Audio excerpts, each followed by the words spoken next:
Okay. Hello and welcome back to the Australian College of Physical Education and the Monday Night Coaches Club, which I know is a increasingly confusing title. It was always confusing from people for the UK, but now we've done a couple on a Sunday. It's confusing for everybody. My name is Gareth Long, and for anyone counting, this is our 18th webinar for coaches.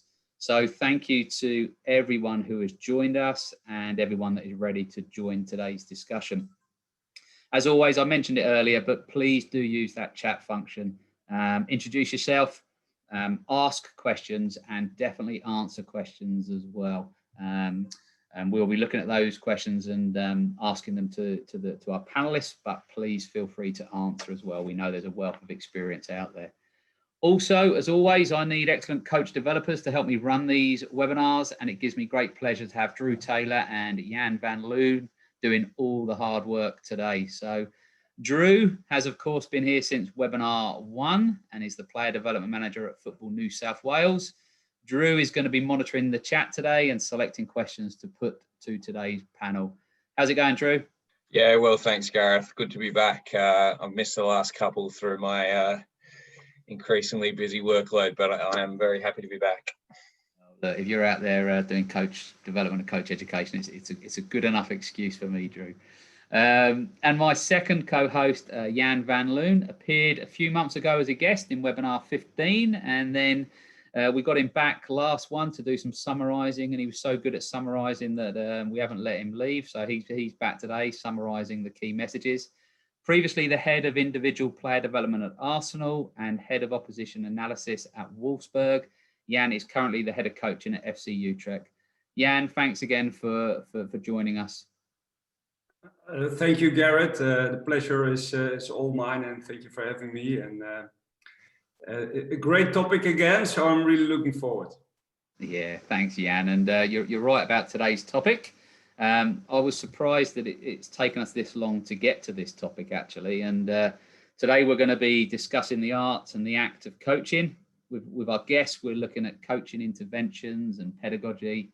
So we're really going to try and focus on how we coach, which is obviously important to all coaches, regardless of who you're coaching and where you're coaching. And probably what we're going to look at today is at the very heart of effective coaching. So it gives me great pleasure to welcome our panelists today. I'm going to introduce them both. I'm going to start with Neil. Neil Windskill is a professional development coach and under-18s lead at Newcastle United, having also worked across different phases in their academy. Neil holds the UEFA Pro license, the FA Elite Coaches Award, and the FA Advanced Youth Award.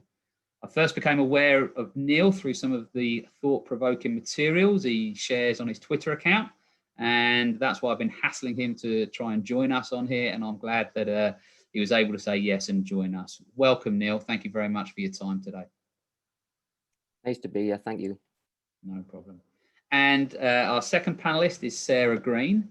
Now, when thinking about this topic, we wanted to get the input of someone from a different team sport in order for us to be able to shine the light on coaching rather than focus on football. Now, we've got that, but we've probably cheated a little in that Sarah is not only the performance pathway coach developer for England Netball, but she's also the first team coach for Derby County Women. Sarah and I work closely together at the English FA in our roles in the PE and coaching in education team, which was an absolute pleasure for me. So it's also an absolute pleasure to welcome Sarah to the panel. Good to see you again, Sarah. Thanks. Okay, well, we'll make a start. And Neil, you're up first. So my first question to Neil is, Neil, if we observed you coaching Newcastle under-18s over a period of time, what do you think would be the main coaching interventions and behaviours we would see? And then there's a follow-up question. I'm quite interested in whether these coaching interventions and behaviours are personal to you or whether the club has some guidelines on the type of coaching that they like to see. It's a great question. And I know there's a few people on here who have been in much sessions of mine before, so they'll be able to tell you whether this answer is authentic or not. I think if you watched over a period of time, I think you'd find some general things about my coaching style, aside from the interventions. I would like to think I was demanding. I would like to think that I was enthusiastic, encouraging. I would like to think that I make a big deal of learning when it takes place, with praise and positivity. And those would be everyday things. In terms of the interventions, I know you put some great links on the email, and I'm sure that people are well aware of the different styles of intervention that you can use. I think where possible, it's always good practice to get the players involved and it to be collaborative. And I think I got a stat a while ago on a course that 70% of what's taught in a classroom is already known by the students. So if you don't go down the route of involving the players, you could actually be going over old ground and missing a trick. So I think if you were to watch me, I try to slide up and down the scale of coaching interventions during the week, because I do believe that you need to strike a balance, and variety is the spice of life. So I would tend to use all of the coaching interventions across a training week, and I'm not afraid to use command. I know it's a bit of a dirty word now, command coaching. Certainly not in our world. There is a time and a place for it. But I think, like I say, where possible, I would be quite heavily in the question and answer section, I think, and questions that involve how, where, when, why, would be favourites of mine, to get the players' input and to find out what they know as a starting point, and then you can build from there. Thanks, Neil. And sorry, just that second part of the question. I wonder, is that that's obviously something you've developed over time, and it's personal to you. Does it obviously it aligns with what Newcastle would like you to do? Otherwise, they probably wouldn't employ you. But are there any sort of guidelines from the club? Not really. The guidelines that are in place for us are largely about the what we deliver, not necessarily the how. And I think that's a good thing for coaches, that there is freedom and scope to put your own take on it and your own personality to the actual delivery. Like I say, we aren't afraid to use command coaching. We aren't afraid to go down it. Like, I suppose it's like an old-fashioned route now. It's seen as just telling people how to do it and what to do. And I know that the head of coaching is not adverse to doing that. But like, I think all modern forward-thinking collaborative coaches, it is about getting the players involved, and it's about drawing the information out of them rather than giving it all the time, because research would tell you that there are short-term benefits to doing it a command style of way. But the club have a head of coaching who I've worked with for a long time, who is previously worked with the FA, so is well aware of all of the information that's out there. But he's very good at letting us just be ourselves and do what we think's right at the time. Like you say, I've been employed at the club a long time now, so that they trust that you know what's the best and when. Brilliant, thanks, Neil. I like your point about using a variety of coaching interventions, and I think that's really important. That we're certainly not saying today is that there are correct coaching interventions, and what we're getting today from you and Sarah are your thoughts on what you do, which is great. So thank you very much.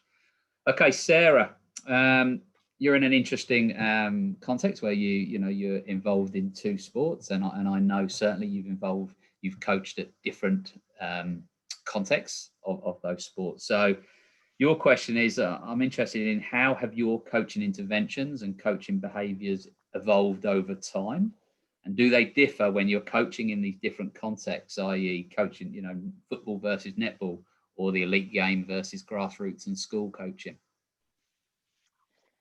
Yeah, so it's really interesting to hear Neil's thoughts on kind of that scale of interventions and stuff, and the perception of what people think may be good or bad. And I think certainly my range of behaviours and interventions have definitely evolved over time, and I think that's to do with kind of experience and that journey that we go through as a coach in terms of like copying other people's behavior. So I was thinking about this yesterday. I was very much, as a young, inexperienced coach, coaching from probably a place of knowledge and power. So just do what I tell you to do. And that was really the range of my coaching interventions when I first started.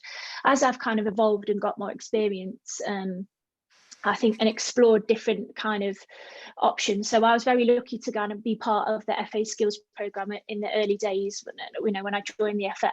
And that was really about more the FA's first kind of go at kind of really getting kids involved in exploring.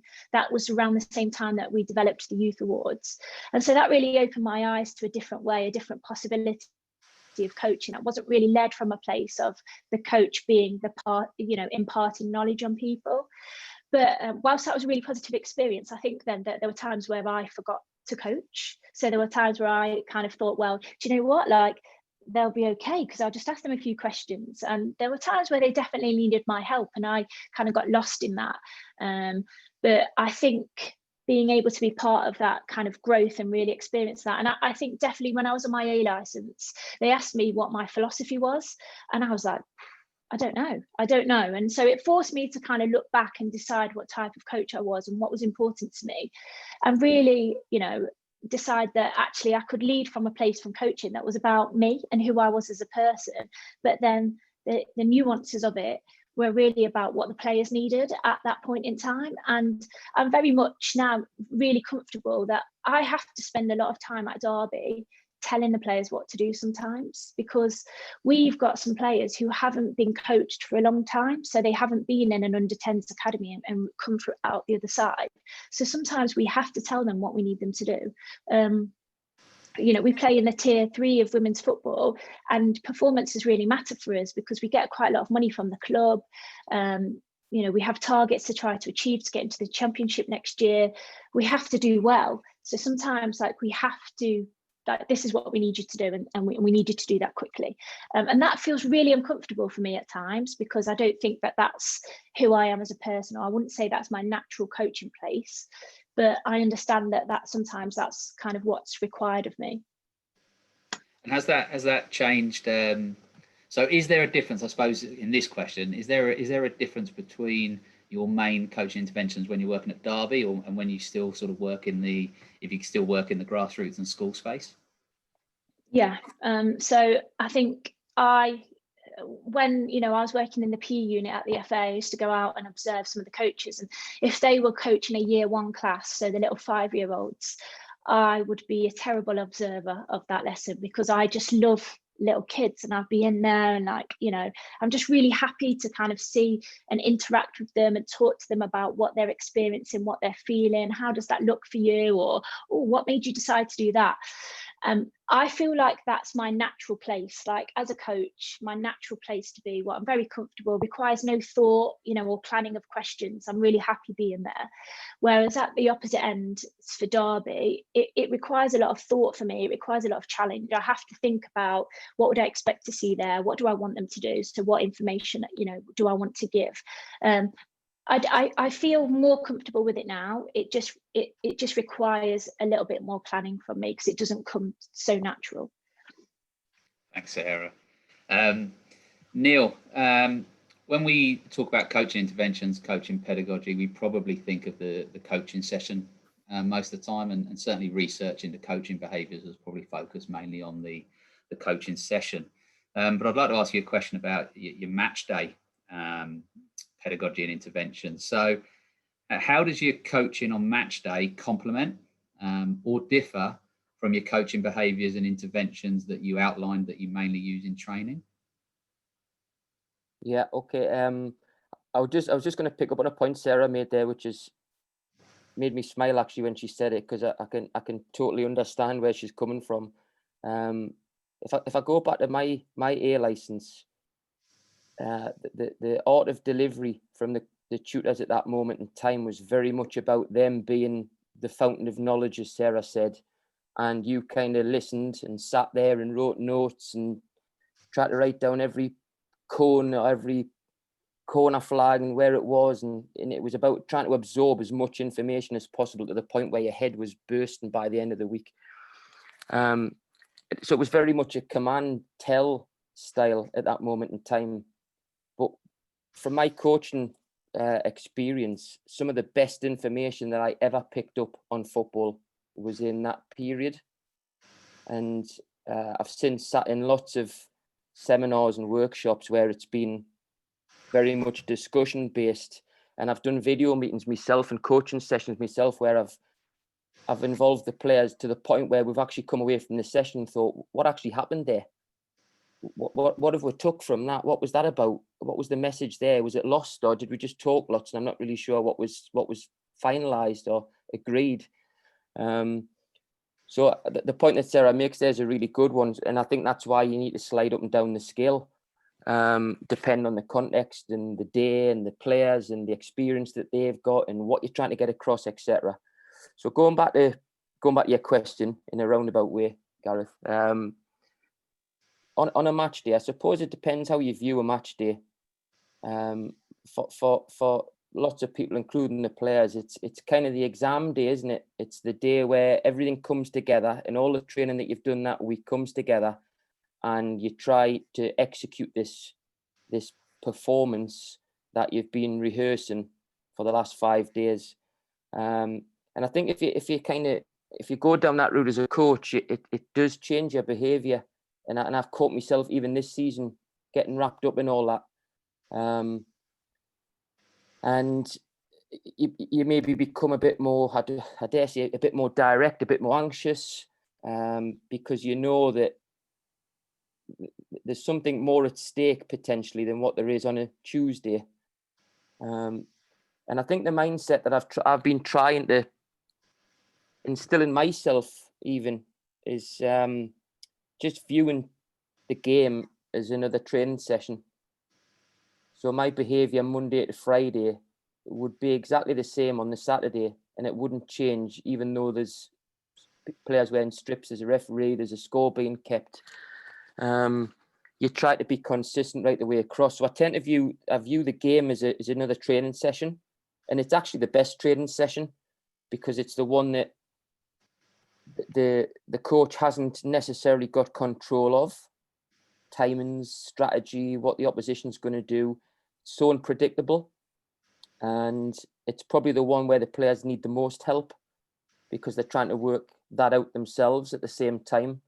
So intervention-wise, I think during the game, you do have to be fairly direct. It's not necessarily a great time for questions during the game in the heat of battle because players are so entrenched in what they're doing. Looking across to the dugout and answering a great question from the coach, maybe it's not the time and place for me. So it does become a bit more direct in terms of instruction or prompts, and it becomes a lot more about catching them doing it well, I think, and giving praise and reassuring them that you're doing okay and this is what we've worked on. Half time then becomes a different kettle of fish. I think half time again, you've got time constraints. So I think there is a good opportunity there to get the players' thoughts and get them involved. I think that your questions then need to be really, really good ones that don't open up a huge question time debate and can get to the point quickly, but can get the players' input and thoughts on it. And then I think after the game, then you can really open up the debate and the discussion via video reviews and go down the observation feedback route more then. So I think there's stages of a game where you slide along that scale, and I think a lot of it's due to context, it's due to time. Yeah, I like the way you've split game match day into that sort of pre-match, the during match, the half-time, and the post-match. You said something there that I really interests me about half-time allowing time for some questions and players' thoughts, and you said the questions have got to be good. And I wonder if you could maybe give me an example or help me with what's a good question, or alternatively, what's a bad question look like at half-time? Ooh, what are the features of it? Yeah, I think I think the question has to be targeted. I think you as the coach have to know where you're going with it. because of the time. And I think if it's something that the players are really needing help with, or it's something that you really want to reinforce that's going well, I think you need to put that exclamation point on it so that the players know. And the players, certainly the age group that I work with, when you speak to them, they like clarity. They actually don't mind being told what to do neither. They just want to know, what do you want from me? What's expected of me today? So an example of a question, I'll use one from probably our last game. We played against a team who played like a traditional 4-4-2, and their two midfield players it was interesting because we had three in midfield, so we had an extra player, which on paper looks great, but you have to find that extra player, and you have to create enough space to find that extra player. So one of the questions we just reminded the players of at half time is anything was to say, has anybody noticed when we have possession of the ball, what are their two midfield players doing? How are they defending? Then the answer we got back was, oh, they're jumping to press our 4 and 8. They're jumping to press really early. Okay. And what's the knock-on effect to that for us? What's the advantage to us? Oh, well, it's freeing up the space in behind them for our number 10. Great. And then you're going down the route with the questions where you're heading towards the topic that you want to talk about. And I suppose the skill of a good questioner then is to keep the questions going so that you've started with a wide viewpoint, and then you start narrowing. So we got into what the role of the 4 and 8 was to make them two players jump forward and press. Where do we want the 10? When do we want the 10 to get there? What do we want the number 10 to do when he gets it? And how do we find him? And what's the ways we can find him? And what's the role in the 9 in all this? So that we really start to laser in on the key bit of information that we thought would really help the players for the second half. And to be fair, again, a coach worth their salt here would probably have done this work during the week. So if anything, the questions are more reminders than they are opening up a new can of worms. So I don't know if that answers your question, Gareth, but that was one we used a couple of weeks ago. It answers it perfectly, and I like, it combines with Sarah saying when she's in that sort of year 1 school environment, she asks lots of questions and she can be quite spontaneous on her questions and sort of think of them on the spot and react to the moments, whereas your questions in that environment need to, because of the time and because of the need for an outcome, need to be very specific and targeted. So I suppose my point being, we slide up and down the interventions, as you say, but equally one intervention can look very, very different. Yeah, I think, sorry, just to finish this, my little bit off here, I think I'm not even sure if it's on Sarah's Twitter page or whatever, but I think I've seen this recently somewhere anyway. Start with the end in mind. So as a coach, you have to know where the question's going. You have to know the direction you want this to head. And now that you've got that in mind and you know the point that you want to make, then the skill then is picking the right questions to take you down that route and to try and get there as quickly as possible. Because, like I say, you've got 10 minutes if you're lucky at half time. So we haven't got loads of time to play with you. We've got to get to the point as best we can, but involving the players as much as possible. Yeah, no, thanks, Neil. Really appreciate that. Sarah, something that seems to be coming up a sort of theme, and obviously I'd written this question in advance, but it's definitely come out with yours and Neil's answers, is this kind of need or desire or wish to strike a balance between supporting players to find their own answers and solutions versus providing the detail and information the players need. And I wonder if you, in your role, have got any examples of how that balance is achieved or tried to be achieved, either through things you've done or the coaches that you observe do?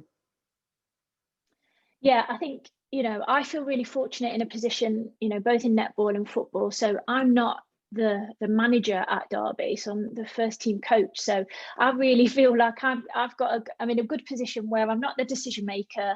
The players still like me a little bit because I'm not deciding if they're playing or not. But I'm afforded an opportunity to really think about things differently without the pressure of trying to think about what squad to put out at the weekend. So I think since moving into netball, my coaching has just got better, because I feel like I'm really, when I'm in netball, I'm challenging the coaches to think differently and to work, on my Twitter page, it says work backwards. So it's about thinking about where do you want to get to and what are the steps that you take to get there. That, I'm always thinking about that. So how is everything you do contributing to where you want to get to, not just, oh, we lost on Sunday, so let's do this now. And I'm always challenging the coaches to think about that. So then when I go back to football, I'm like, oh, am I actually doing that myself? Or we conceded from a corner at the weekend, so are we just now practicing that? Like, I'm always thinking about what that looks like. And because going into netball, I've had the opportunity to work with more sports as well, so hockey, basketball, and been exposed to that different environments. Hockey are really good at some of the stuff that they're doing at the moment through their golden thread, and they were putting some stuff out on Twitter last year, I think, called Thinking Thursdays. So at the start of, before COVID came, we were training on a Tuesday and Thursday. It's slightly gone off a bit now because we're training on a Wednesday because of that, but we would do a technical Tuesday and a Thinking Thursday. So my job was to look after Thinking Thursdays, which I loved, because the idea was, I'll say that I loved it. The players did not love me. They loved the session, but they do not love me doing it, because I'm just there to be disruptive. So we had a bit of a problem sometimes of thinking quickly. So especially with this new rule now, if the ball hits the referee or if a head injury occurs, it's a drop ball, but no one has to be 10 yards away. I think you only have to be 5 yards away, and it can happen really quickly. Well, and our players just weren't reacting to that. So at times, whether it was our ball or not, we were giving the ball away, or if it was the opposition's, we weren't reacting quickly and pressing that. So I thought, like, this is an issue. Like, we were rubbish at making decisions from throw-ins. Our decision-making on free kicks were poor. So we would just lump the ball in the box, even if someone was free 10 yards away. And I just thought, like, other than saying to them, like, what are you doing? I needed to find a way where we could repeat that more. So I played games with them that were multi-ball games where I just played bad cop referee. And so I'd be like, oh, that's a free kick. And they'd be like, what are you talking about? And I'd be like, it's a free kick. And so they'd have to go quite quickly. We'd play, different games where the rules were leveled up. So it was a sequence.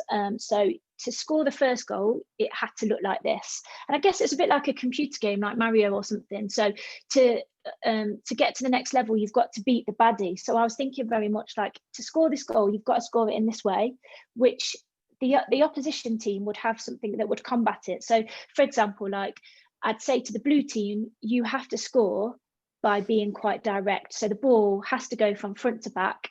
And whereas the other team, I'd ask them to play through the third. So I was trying to have two combating challenges and see how they would react to that. And how that's kind of looked in netball is that I've been able to kind of challenge the coaches to go, well, how can we make this more game-based? Because we don't see an awful lot of game-based coaching in netball at the moment.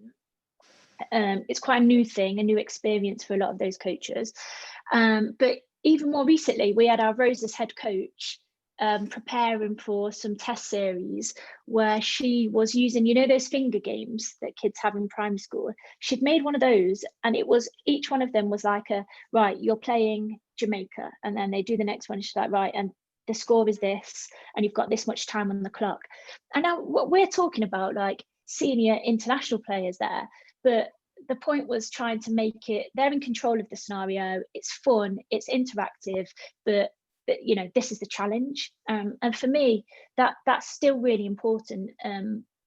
They want to have fun. They love it when I get the head basket games out that I bought from B&M Bargains, where they're playing simple end zone practices, which is about movement. If I was talking to, like, if me and Neil were having a coaching conversation, he said to me, what's that game doing? I'd be like, I really want them to try and break lines, either with the ball, with the movement, run off the shoulder and behind.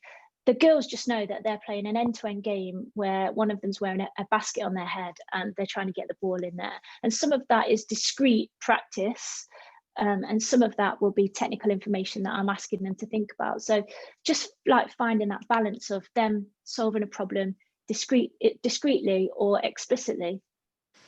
That's nice, Sarah. No, I enjoyed that. It made me smile a lot. And I guess one of the points, I don't know if this is, whether you agree, but if we design the practice, the games well enough, maybe we don't need to intervene as well, but we know what we're going to intervene on when we need to intervene. Would you say that's a fair point? Yeah, definitely. And I think sometimes it is about, really deciding about those interventions and deciding, how important are they right now. So I think I've definitely been thinking more recently about like scaffolding that learning. So I, in the past, have been very, made bad decisions about expecting them to get things in one game and not repeating things enough. And some of that is because I think, well, they want things to be new and exciting, and who likes to play the same game? Apart from the fact that makes no sense, because in football or netball, any sport, they're playing the same game continuously on a match day. So they don't mind repeating stuff. But as coaches, we always want things to be new and exciting. So, and I think it's about sometimes thinking like, do I actually need to speak, or is the game giving them enough, the activity giving them enough now? And also, I guess going back to some of our PE days, Gareth, is what do we want them to do? Like, do we want them to do it, or do we want them to know it and understand it at this point? Like, what's really important to us, that they can reel off a sentence to us and say like, yeah, I made this decision because of X, Y, and Z? Or do we want them just to be capable of performing that movement and executing the skill? Yeah, great. Thanks, Sarah. And I love, well, that's difficult for me to say. I love the idea of thinking Thursday. So I might steal that. That's good. All right, let's give Sarah and Neil a little rest, because I think there's loads to unpack there. And I've been making notes, but I'm sure I've not been making as many as Drew and Jan. But Jan, can you give us a little summary so far of your takeaways and how it might relate to your experiences at FC Utrecht? Well, to be honest, Gareth, there is so much, and thank you for that, Sarah and Neil. So I almost hope that you give Drew the first one, but no problem. I must say, for me, it's exciting that just in the way Neil and Sarah are talking, that they talk about so much different experiences and environments, so context, different sports, different gender, grassroots, professional, different age groups, and they also both give a great example of their personal pathway, the coach pathway, that has something to do with their personal experience as a player, in sports, but also with learning from tutors and courses and webinars, but also from colleagues and situations that they evaluate after they experienced it. And you see that they also use different ways to evaluate their personal performance as a coach. So like video afterwards, look at it. Well, how did I affect the performance of the players? How did I affect the game? And the beautiful thing of it is that they both see that the control of the game, the whole game, is that you lose almost the ascension of sport. At the end, when you switched from training to game, we got this beautiful example of that everything comes together, and the players are on the pitch, and your role is almost over, and how you get them back with questions, with sort of the end picture in mind, and you bring them with questions to the point you want to make. So that are great advices, and I think I always call them the 5 W's. So the why, what, where, who, and all those situations, that they get a clear picture, and they also know how they can help each other. Another thing that I picked up was so Sarah made that point. So I'm not the manager, so I don't have to pick the team. So that was again that when winning is involved, almost everything changes. And Neil said, I'm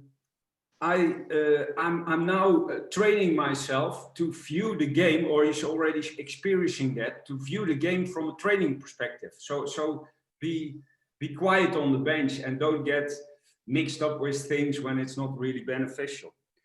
And then the last point I want to make is that Sarah, that they divided the training sessions in different topics. So technical Tuesday and thinking Thursday, and that they prefer the doing. So just do, and then we put you in all kind of different challenges, sometimes strange, come out of your comfort zone, and they have to solve them themselves. And from there, you bring them to the learning point. So I think coach interventions is often explained by Neil and Sarah, like bring the players in situations so you can drop the message that you can help them in their pathway.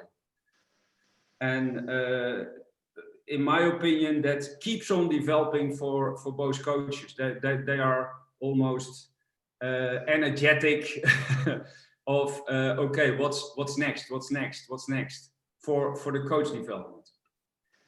So that was what I want to say. Thanks, Jan. Good job as always. Thanks, mate. Appreciate that. Drew, I should have prompted the group to get some questions into the chat, but I know if there aren't many in the chat, or it's a question I'm going to ask later, that you'll have one ready to go. But are there any questions? Yeah, so there are. So I might. There's probably two. So one I'll hand over to somebody to ask, and then we'll come back for one that I'll then throw. So I think this first one. So Phil, if you want to maybe unmute yourself and turn your video on and ask it. I think it was based off something Neil said, but potentially Neil and Sarah both have a crack at it, and then I've got one that I'll throw at Sarah, and then they can have a go at that. So Phil, if you want to dive on, and go for it, mate. Yeah, cool. Thank you. Yeah, so I guess this is more aimed at Neil, but I'd also be interested to hear what Sarah has to say. I'm just wondering how you would change your interventions based on the age group that you're coaching. So Neil, you talked about sometimes use command and stuff like that. Yeah, just wondering if if you scaled it all the way from say 9s to first team, how you would change those interventions, or even if you would. I think if you work off the basis that, and I think Sarah said this before, players want to play. And I think we've all been on coaching courses before where the coach educates up, and every 10 seconds, every time somebody moves, and it's like you're playing in this session, you're thinking, oh, can we just get this going, please? Can I have a bit run around? I want to score a goal. So I think if you work off that basis, it's always about the players playing. It's about them doing. And if anything, the game is the thing that asks the question, not you verbally. So I think Sarah's point before about the way you design practices, which I totally agree with. If you design the practice well enough, that's the question. And then it's up to the players to then show you what they've got as potential answers. But I can only speak on my own personal experience, which is the only thing I'm anywhere near an expert on, is myself. I think having worked, when I first started coaching, I worked with 5-year-olds, and I had a great coach mentor at the time called Terry Mitchell, who currently works at Newcastle United as well. And that was a brilliant experience in terms of group control and keeping players engaged and keeping them on task and firing their imagination up. But was very, when I think of coaching input, there was not a great deal of coaching input as such. It was the games and it was what you asked them to do that was the thing. So that was very much about players and trial and error and observation, feedback, guided discovery. I suppose where I am now, I have probably shifted more back towards the other way. because the players that I work with have potentially got 2 years to get their next contract, and it's obviously really important for them. So there is probably more opportunities at that age group just to tell them how it is, and I wouldn't do that all the time by any stretch, but we have a couple of wingers in our group who are good players. We've been doing some work with them on their receiving and what the priority is of where we would like them to try and receive it and where we think they can hurt the opposition the most. And I'll be honest, it's been very much telling them, this is where I think you need to be, and this is why, and this is how I think you need to get there, etc. Now, once that message is embedded in them, and it's the foundation of their position, then we can start going down a different type of route with them and asking them where, when not. But we've actually put some detail into them already. And again, it's a bit the age they're at, and it's a bit of the time that we've got with them that we need to try and make sure we get some things established pretty quickly, because it's going to be the bedrock of them moving forward for the next 2 years and potentially the next 10 years at the club. But certainly with the younger age groups, very much down the let them have a go and let them play and support and cajole and encourage. And that's kind of where we're at. Hope that helps.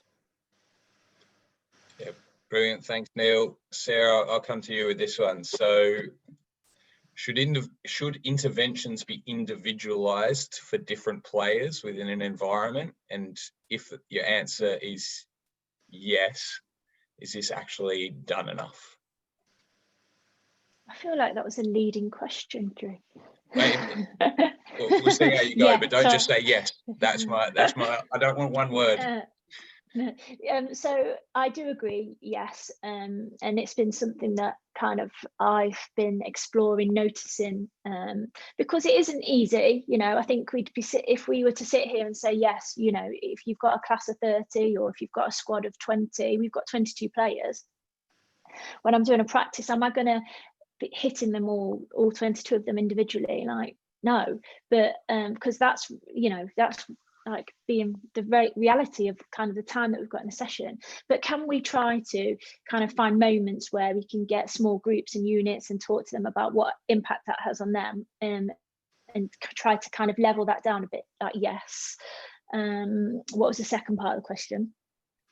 So I guess it in your experience, because you've obviously seen across a range of different sports, are people out there actually thinking, well, that individual is going to respond better to that intervention type, and then trying to do it differently? Does it actually happen or not? And then I guess if not, how is any advice on how people could do it?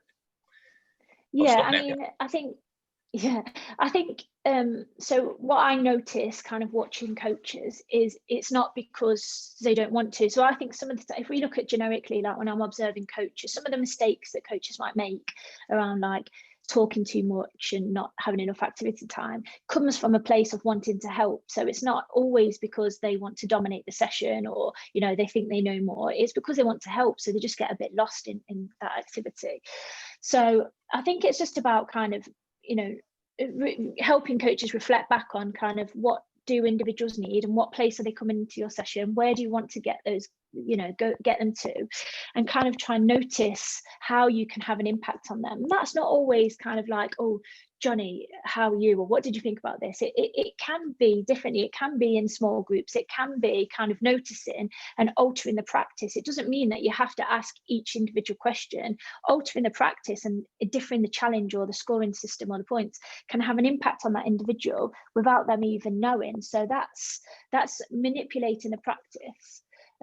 Is still important. So it's not about getting around 22 people and asking them if they're happy or if they know what they're doing or if they're challenged or reconfirming their knowledge and understanding. For me, it's about impact, and impact can be without them knowing. It can be making sure that they're achieving and being successful. I hope that answers your question. Very good, thank you. Gareth, I'll stop now. No, that's brilliant. Thanks, Drew. Thanks, Jan. And thanks, Phil, for your question as well. Okay. Neil, I'm going to come back to you. And I suppose it links with Drew's question a little bit there about, you know, if we are sliding up and down the interventions, and interventions are important, and picking the right one is important. I'm quite interested in what your planning process is, and how this impacts on your choice of interventions, behaviours. And you know, you work with other coaches and other staff as well. And I guess it's not just thinking about your own interventions, it's also about other people's interventions. So I'd love an insight into that complicated process if possible. How long have I got?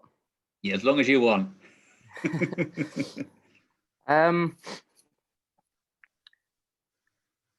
I think I'll go back to the point about practice design and session design. And I think, again, something I've picked up from a course is that this was more to do with delivering a presentation. So however long the presentation was, that the presenter at the time, the tutor at the time, was saying that it should take 3 times as long to prepare it. So an hour's presentation would take you 3 hours to pull together. So I think that the time spent in the planning stage is so key for a coach, and I'm a huge advocate of really meticulous planning in the environment we work in, because it changes on a minute by minute basis. You could be ripping plans up left, right and centre, you know, quite regularly, but I think having that in mind as a starting point is a real help. Do I plan interventions? I don't necessarily plan what I'm going to say.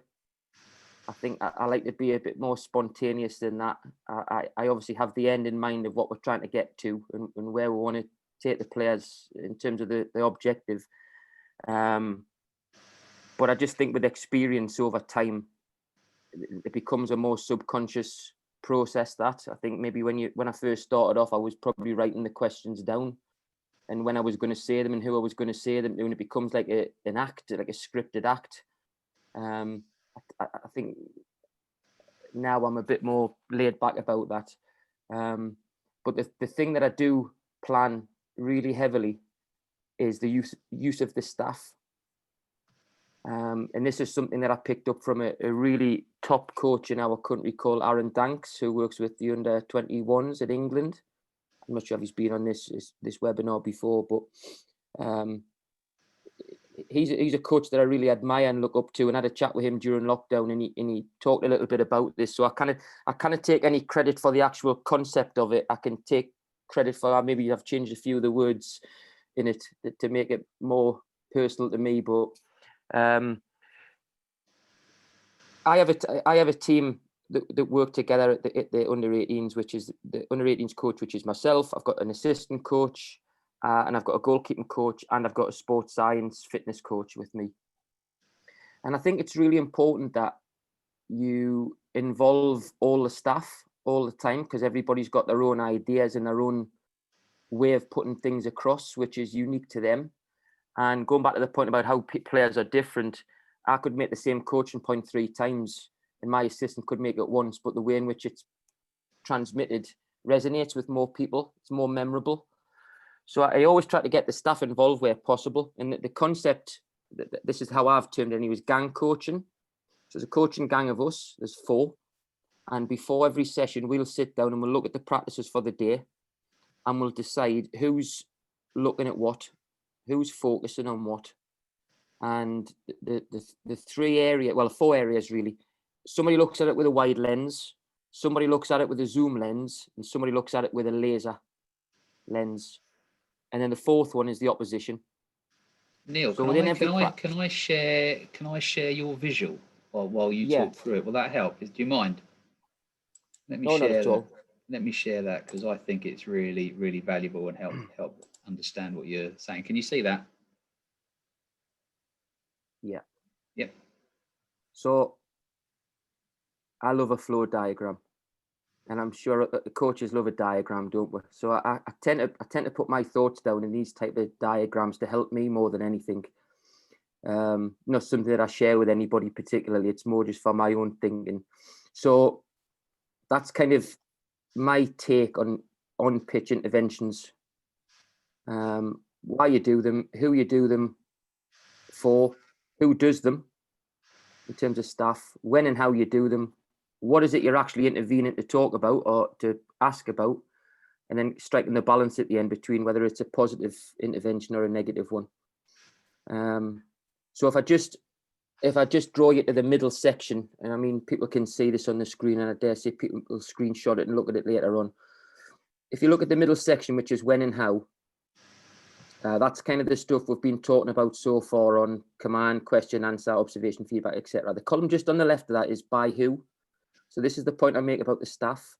So we would decide this beforehand because we want everybody to contribute. I think one of the things that over the years of coaching that always makes me scratch my head is that one coach is working and doing all the graft, and the other one stands watching.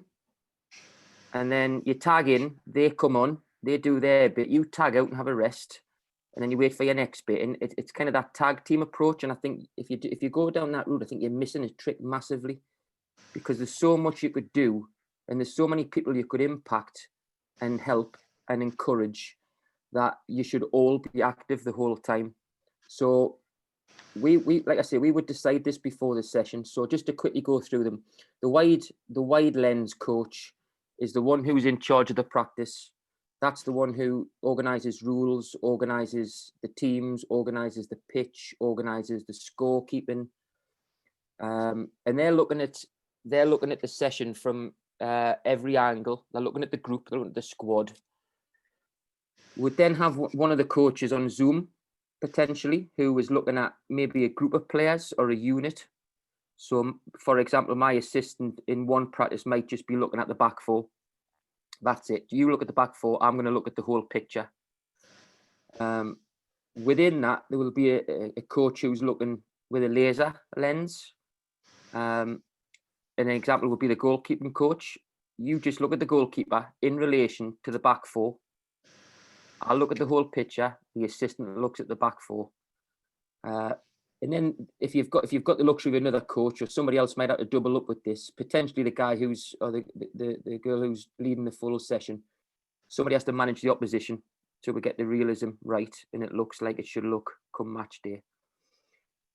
That's decided before, and that is laid out to the staff so that when that practice starts and the ball starts rolling, everybody knows what they're looking at, what they're looking for, who they're trying to help, etc. Then it's their judgment call on positive, negative, command, question, answer, back to the point about the individual player and how you think they might best respond.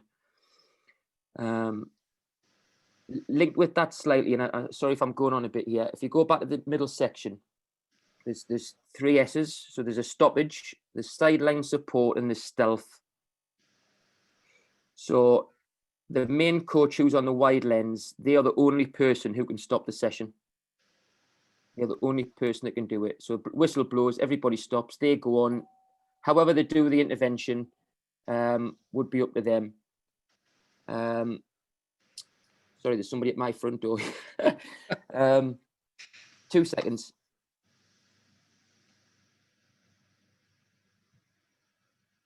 Sorry, folks. Yeah, so the wide lens coach is the one who can stop the session. Zoom would be more sideline support. So as the session's running, they might be commentating, questioning, encouraging, prompting, etc. And that could also be done stealthily. So when I make a stoppage in the main practice, my assistant might come on and speak to the back four, but just do it to them four. Oh, Neil, you've hit mute. Sorry, the laser coach is stealth. So they might be coming wandering on and speaking to the goalkeeper. As I'm making a point to the group, they might be just whispering in the goalkeeper's ear, look, have you thought about this? Where do you think you should be at this point? That way, everybody's contributing, everybody's inputting, the players are getting more from it. But what we're not doing is we're not talking over the top of each other. And everybody's going off in their own tangent and we're going off topic and the messages are getting lost. It's been clear with people's role, which is no different to a team on a match day. That everybody needs to know their role and who's doing what. But that's a big part of the planning process for us. And we would change that practice to practice. So I wouldn't necessarily have the goalkeeping coach on laser the whole time. I think predominantly he might be because he's dealing with his goalkeeper. but he could well be the Zoom coach who's working with the back four as well. And so that's a big part of the planning process for us. I hope that helps. Yeah, that's outstanding. I really like that. I think it's a good example of, you know, considering interventions before, but allowing flexibility and trusting coaches to work within that. That's really good. Thanks, Neil. I'm going to ask Sarah one more question, and then we'll go to questions from the coaches. So again, this is your chance to get them in the chat room, and Drew will be selecting them.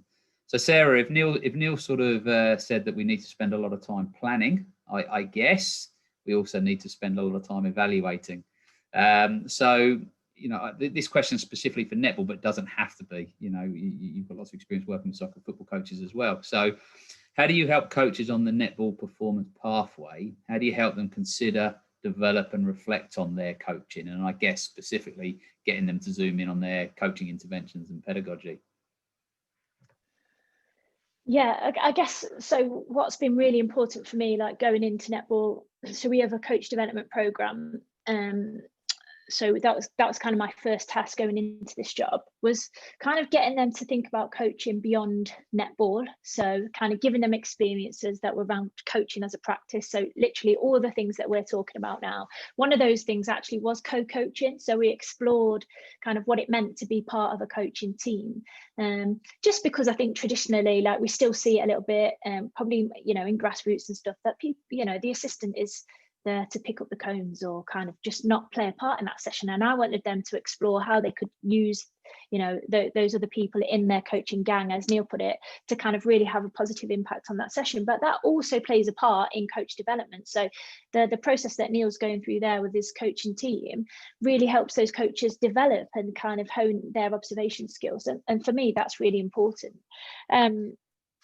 We've explored, so I've been and visited quite a lot of the coaches like in situ, and I would just ask them, you know, what's your session about today, and kind of then we would reflect on that practice, but led by them. So sometimes I would go and talk to them during the session and just say, oh, you know, like, what are you thinking?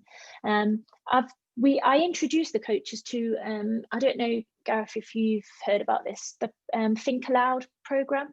So yeah, so Amy Whitehead, or Dr. Amy Whitehead, I shouldn't do a disservice there by missing out the doctor bit, who works at Liverpool John Moores. I came across that when I was working at the FA, and it's a really good concept that was built around golfing, really, I think, and getting them to reflect in action.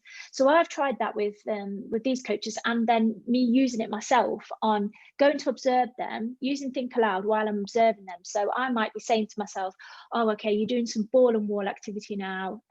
What were you thinking? What does this contribute to? What are you using this activity for?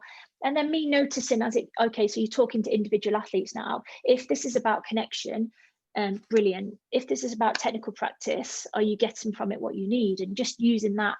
And that's been really good, because I think the voice noting has got them to be a little bit more vulnerable about kind of, oh, this didn't go how I thought it was going to go, or that was better than I expected. Equally, because I think as coaches, we can be very critical of our practice and be like, oh, it wasn't how I thought it was going to be. We don't always recognize that when it goes really well. So voice noting and using that Think Aloud process has been really valuable.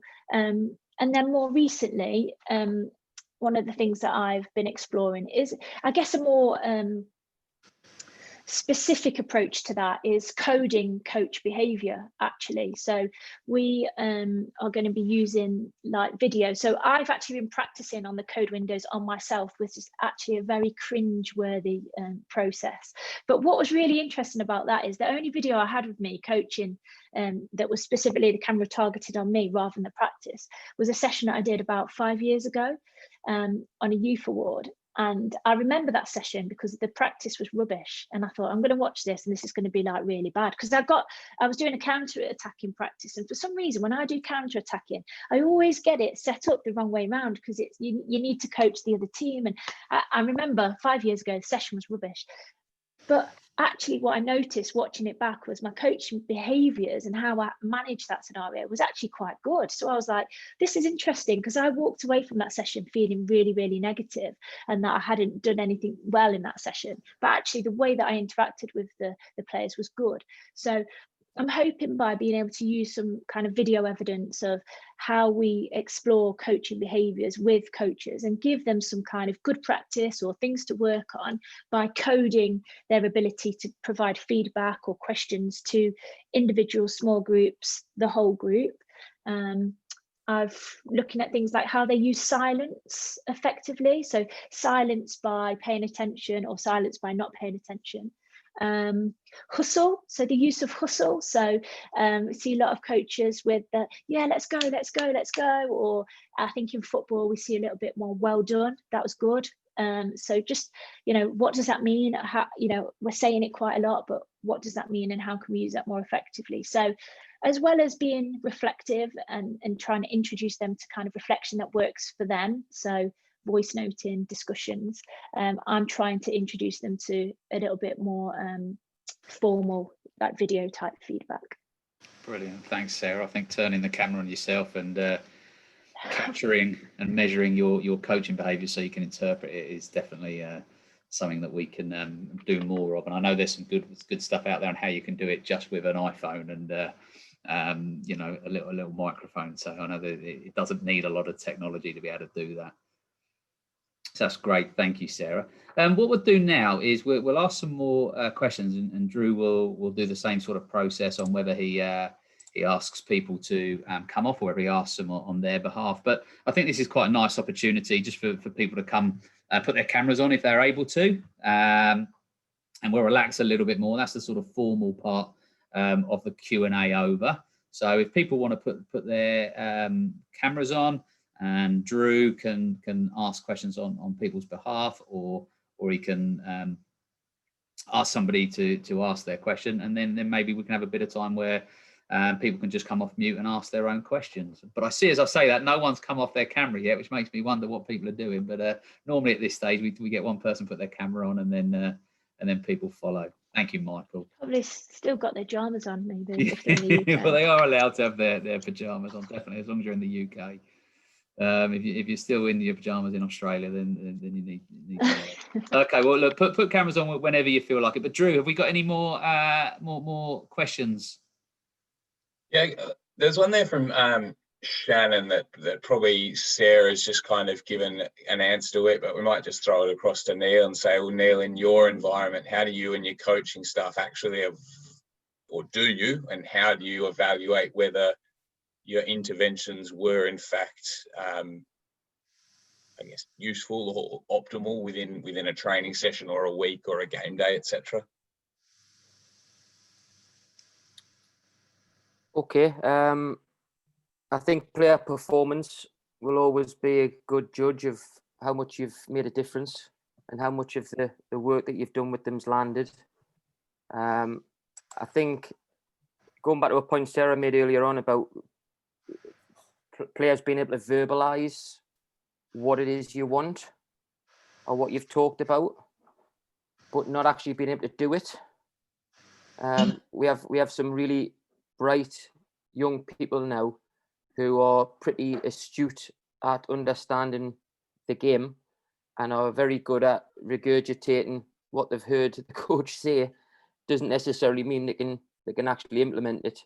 So I think you can ask the players the questions, and I think 9 times out of 10 you tend to get the answer back that you were expecting or you were hoping for.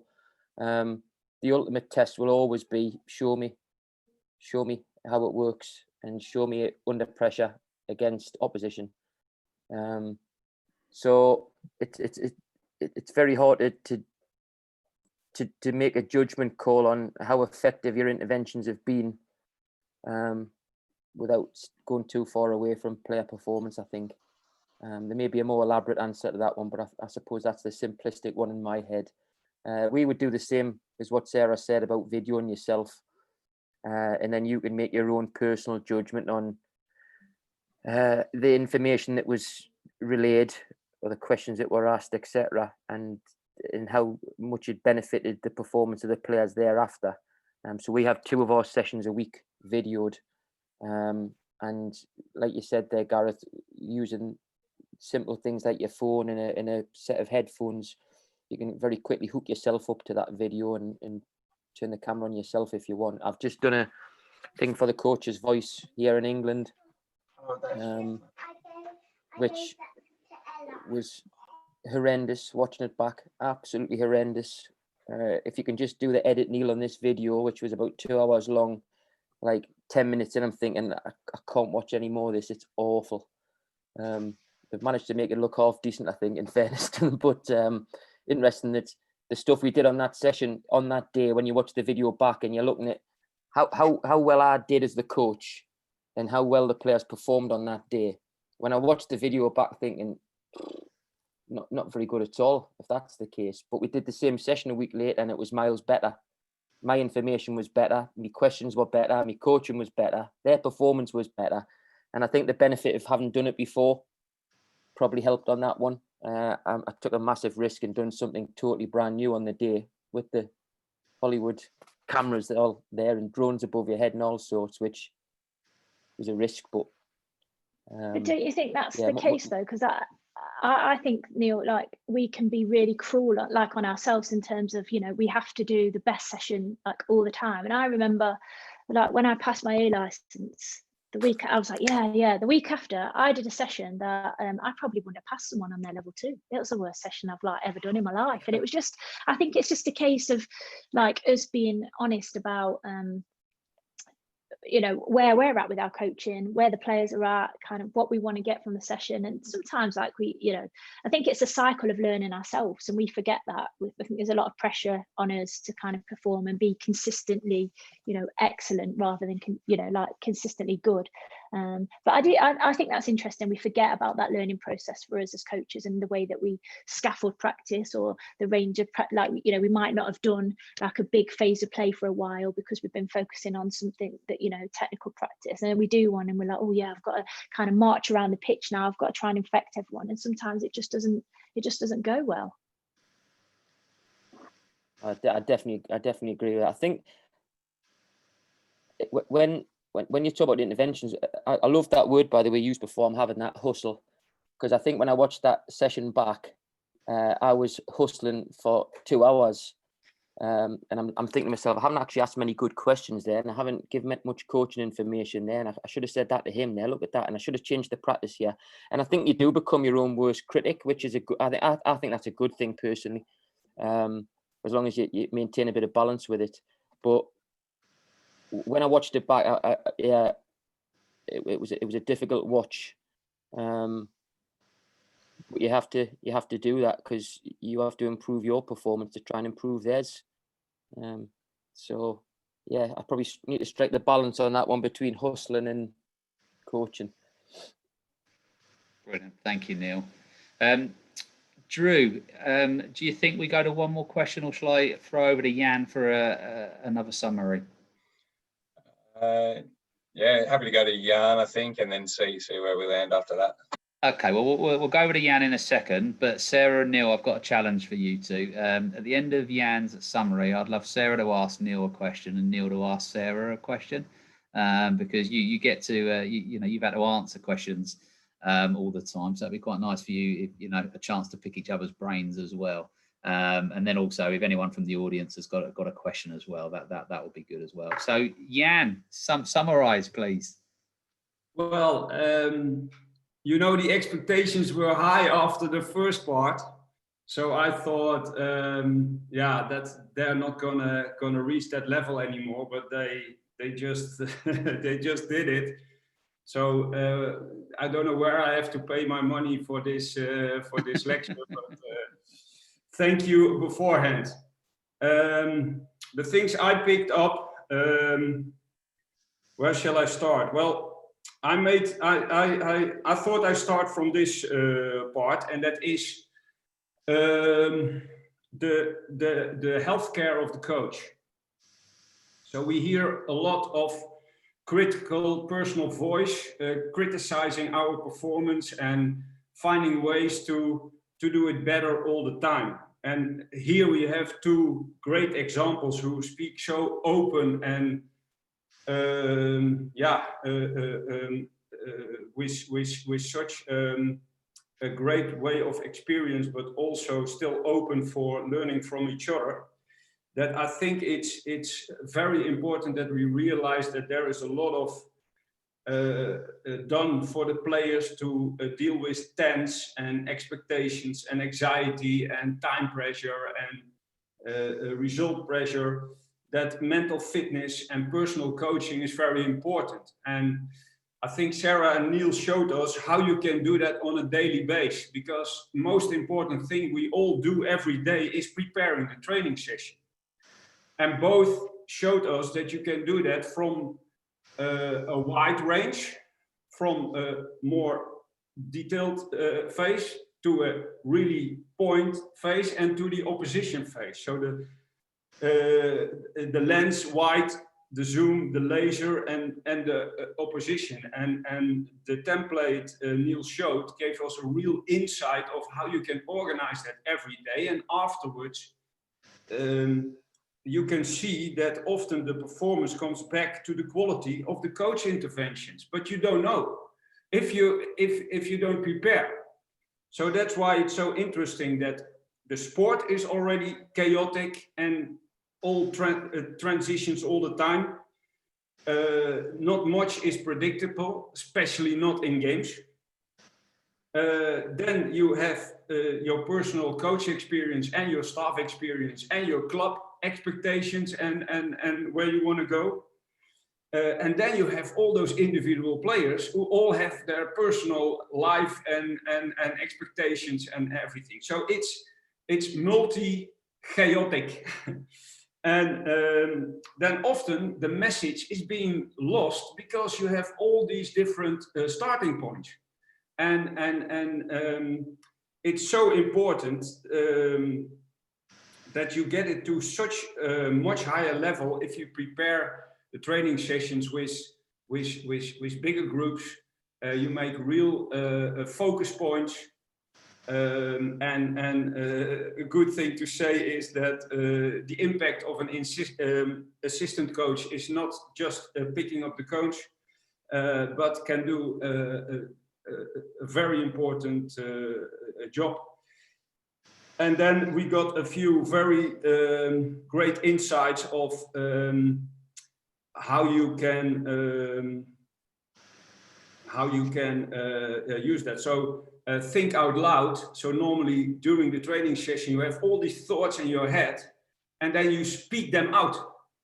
And then your colleagues, they can pick things up and they say, okay, we can go much quicker. We can get much more information during the training session already.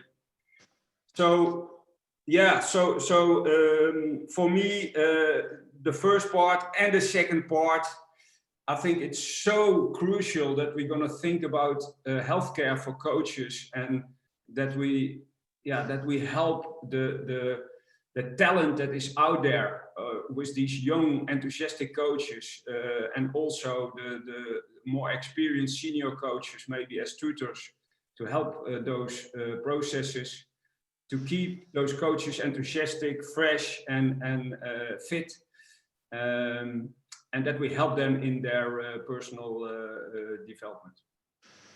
Thanks, Jan. Appreciate that. Thank you. Good summary. Look, I'm gonna leave a 10-second silence just in case one of our audience of coaches wants to come off mute and ask a question to Sarah and Neil. And then after that, or if we have 10 seconds of silence, I'm going to see if Sarah's got a question for Neil and Neil's got a question for Sarah, and then we'll wrap up after that. So I'm going to leave 10 seconds of silence. Gareth, do you mind if I ask a question? I'd love you to, Stephen. Thank you. Gareth, firstly, I'd say thank you to Neil. I've never met Neil, but he's been quite a mentor from about 300 miles. I'm in London for the last 8 years. But this is a question to Neil and to Sarah. Just to add some context, I'm in a National League academy. And one of the things that we find very difficult, and it's linked to the interventions, is managing the disappointment of players that aren't necessarily selected. And there are a number of reasons that they don't get selected. I just wondered if either of them had any tricks up their sleeve for re-engaging that person thereafter within their coaching sessions. Who wants to do? Go on. I think you're going to have to say Sarah or Neil, otherwise they're going to wait for the other one. Okay. Well, let's start with Sarah and be polite. Sorry, Neil. Let's start with Sarah and be polite. I don't know how to take that. I suppose it goes back to, for me, it goes back to kind of what your philosophy is at the start of the season, really, I guess. So, I've been at Derby for like 4 seasons. I think the first season I was there, we probably didn't get it quite right, and we were very much talking and always using language that was around the starting 11. So we were always talking about that, and our focus was very much on that. The latter 2 seasons, we've had a change in management, and we always use language that's about the squad. So we talk very much about that. And we have, I don't know how this has happened, but naturally we've had, players come in that are better at starting on the bench, and they've become really comfortable with that. And we've talked about the impact of why we're playing certain players at certain times because of the opposition. So the balance of the technical Tuesday, the thinking Thursday, and preparing for the opposition, playing to our strengths and preparing to combat the opposition, and to deal with those problems. And that's just been a change in language. Are there still players that are disappointed? Yes. But I think that is hard for me, because I want to try and keep everyone happy, and I don't want the players to be upset about it. But the reality of performance, and that's what we're dealing with here, is that we need to pick the best players for that moment, either at the start of the game to end the game. So it's just about kind of making sure that they understand our thought processes, and it's about trying to win that game, or to win that moment in that game. Thanks, Sarah. Neil, anything to add? Firstly, it's lovely to meet you, Steve. Now that I've got you on, I can get your address for the invoice for all of this mentoring you're talking about. Yeah, I mean, some of my players might be watching this. I might say this, and again, it's a bit like the coaches who are on here. They might say, "Well, it's all well and good you're saying that, Neil, but that's not what you do." I think I use the term elite. Okay, so when we get to the elite end of the spectrum, there can only be so many players picked at that moment in time, and in this case 11 or possibly 16, depending on how many subs you've got. If you've got a big squad, you are going to disappoint a handful of players on a weekly basis, and that is part and parcel of sport. It's part and parcel of selection. So I think there's the 2 or 3 things I would suggest here, and I would reaffirm everything Sarah said. Really, I think first and foremost, you have to let the players know that you actually don't pick the team; they pick the team. So that's done from a Monday through to a Friday. So you can shift the responsibility a little bit to them. And if that's done the way that it should be done, Monday to Friday, then obviously there is a decision for you to make, but you need to put it in their head that they can impact that on their performance. The second thing I would say is, this is about interventions, this webinar, right? So this is about communication and experiences this year and last year, certainly went with the under 18s. There is a time and a place to be really explicit with your reasoning of why. Now, whether you do that beforehand or whether you do it after the game, sitting down with that player or that group of players to go through the implicit reasons as to why you did what you did is your call as the coach. And it largely depends on their personality and what they need and the character and how you deliver the message. I do think that sometimes we are too open, and I can speak for myself here. You can be too open and too laying everything out for people all the time as to why, and you end up kind of rationalizing every decision that you're making. And I do think there is an element of leaving this a bit to the players to figure out. You tell me why you're not playing. You tell me why I've picked somebody else. Because they have to learn. If you go to the top end, let's say you go into the Premier League, you have to learn under Jurgen Klopp that if you're not playing today, you have to figure out why, because he might not tell you, and they need to look back at their performance and their training week and try and figure out why the decision's being made.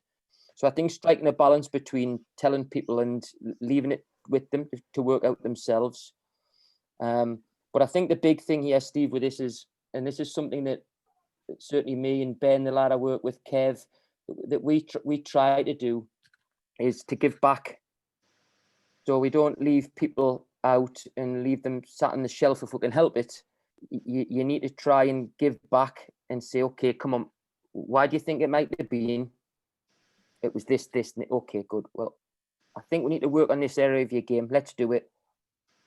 So you're not isolating people and you're not freezing people out. I'm actually still here to coach you, and I'm trying to help you get in the team, and I'm prepared to do extra if need be with you to try and help you make that next step. So, and I think when you do that, I think players will never understand not playing. I think they find it difficult, and I found it difficult when I was playing.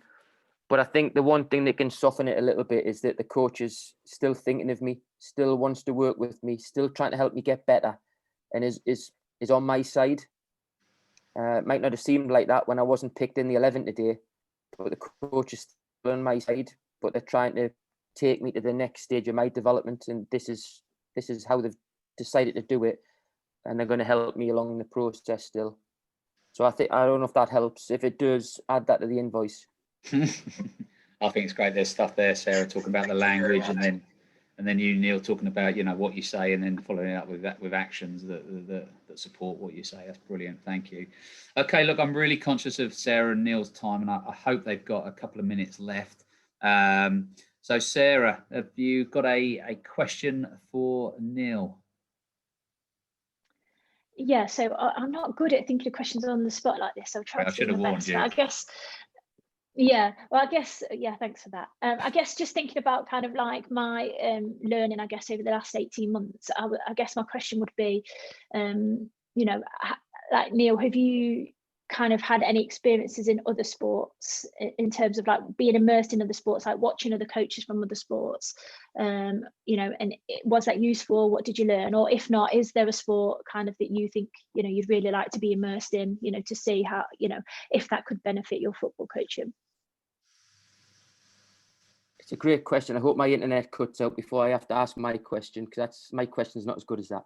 I think if I go back to when we were doing our Lead Coaches Award and then the pro license, the tutor again said to us at the time that use this situation you're in now and this course you're on to open some doors, because people might let you in to know that you're researching and you're trying to take back, and there might be things that you can give them that would benefit them.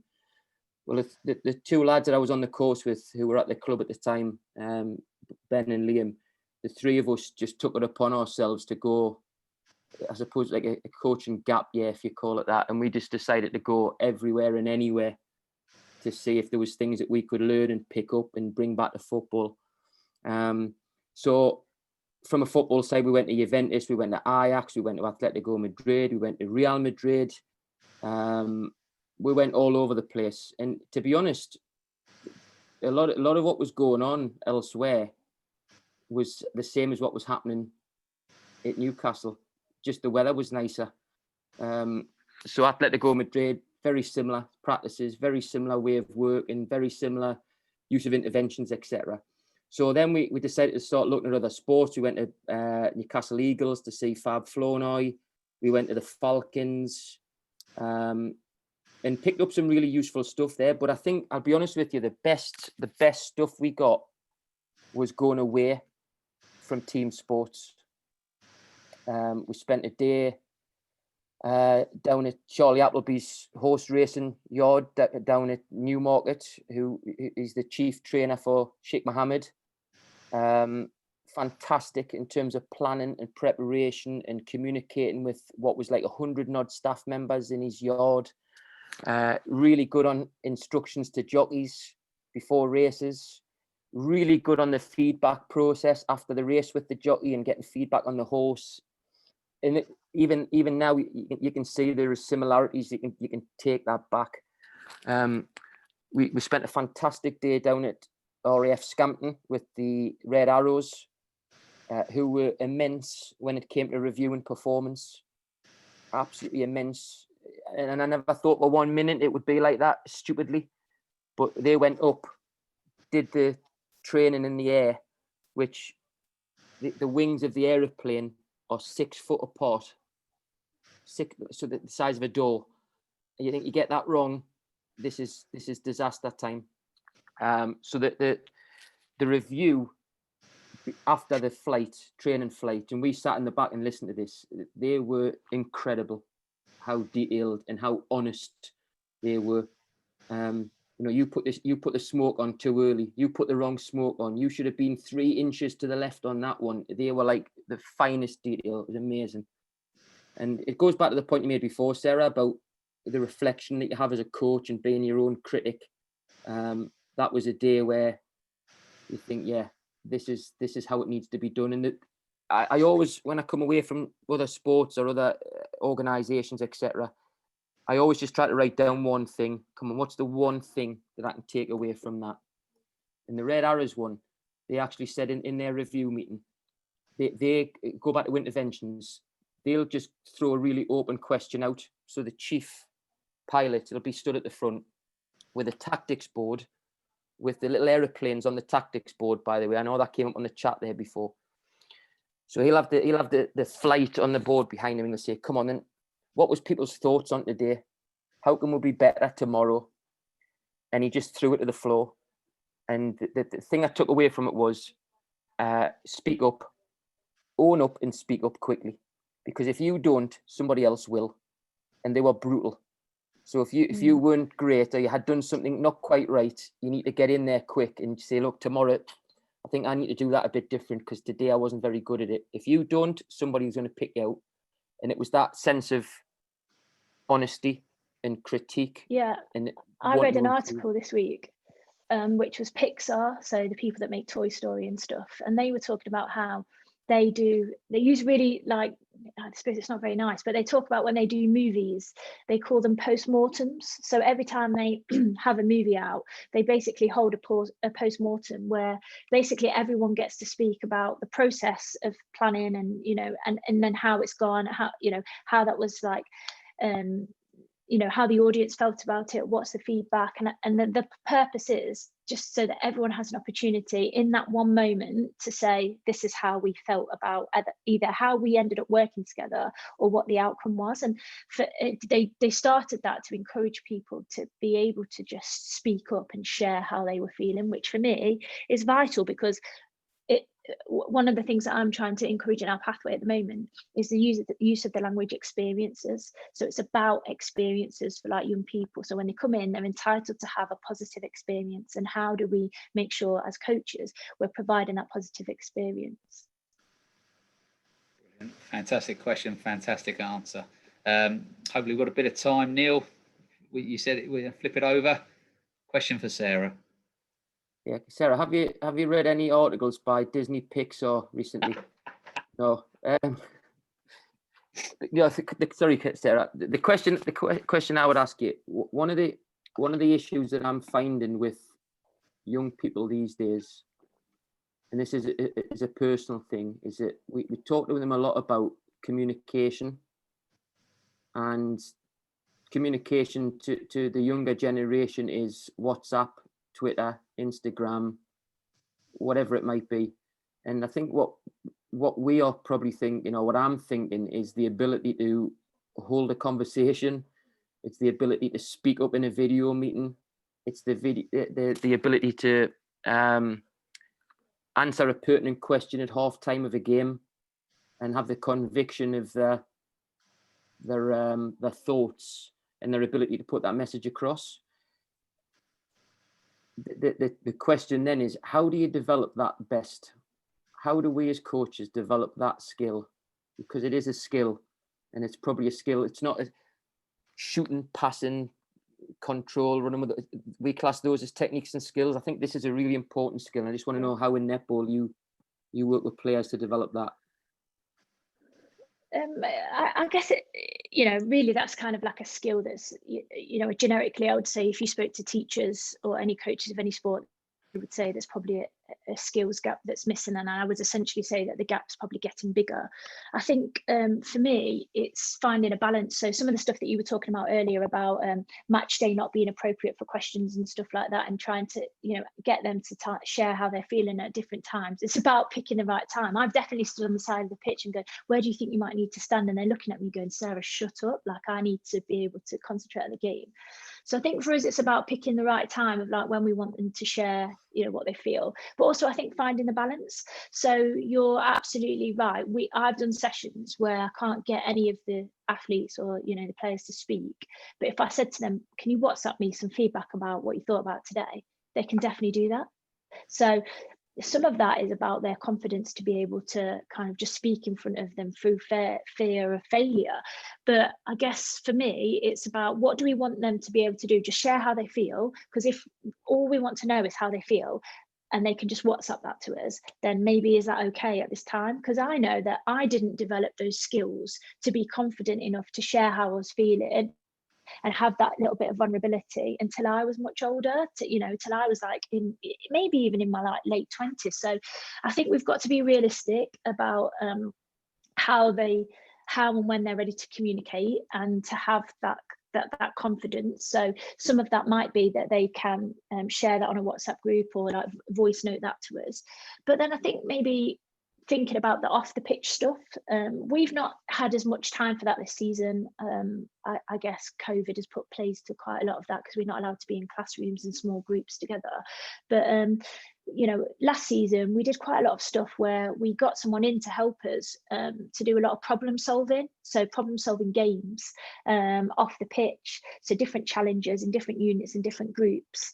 And the coaches were in the room, but we weren't allowed to speak. And it was very much, we did the challenges together as a team, but it was very much led by them. They were interacting with someone.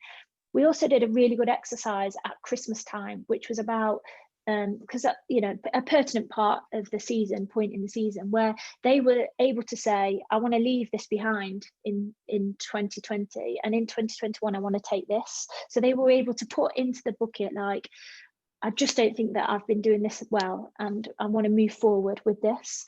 And that was really interesting for us because as coaches, like we'd never asked them like, really what they're struggling with and what they might want to leave behind and how can we have a fresh start. But it was really interesting for us to have a person helping us with that who wasn't part of the coaching staff. So a separate person that they felt that they could like talk to or communicate without judgment of anything football related. So it was like, well, I'm struggling with this, but if I tell you that, you might not pick me for the weekend. So to have that help of someone was really important. But I think for me then, it is just to summarize, I think we've got to be realistic about what we expect from them because they're young people that love Instagram, Snapchat and all this, that and the other, and maybe their readiness to communicate in person and articulate how they're thinking and feeling is not quite there yet. So we've got to pick and choose when we want those moments, and also supporting them with those skills, those communication skills, by getting them to participate in little group activities or present things back will help those skills, I think, develop. Brilliant, thanks Sarah. Another great question, Neil. Great answer, Sarah. Look, I said I'm very conscious of your time. We've been going for 1 hour 34 minutes now, and I think that's 90 minutes seems a sensible time to if we're talking football to call it a day. But look, it's really important that I thank Jan and Drew for well, it seems smooth to me. It doesn't always seem smooth, but it seemed like one of our smoother ones today. So Jan and Drew, thank you very much. Thank you, Gareth. Thank you, Sarah, Neil. Yeah, pleasure. Thank you, everybody. That was really great.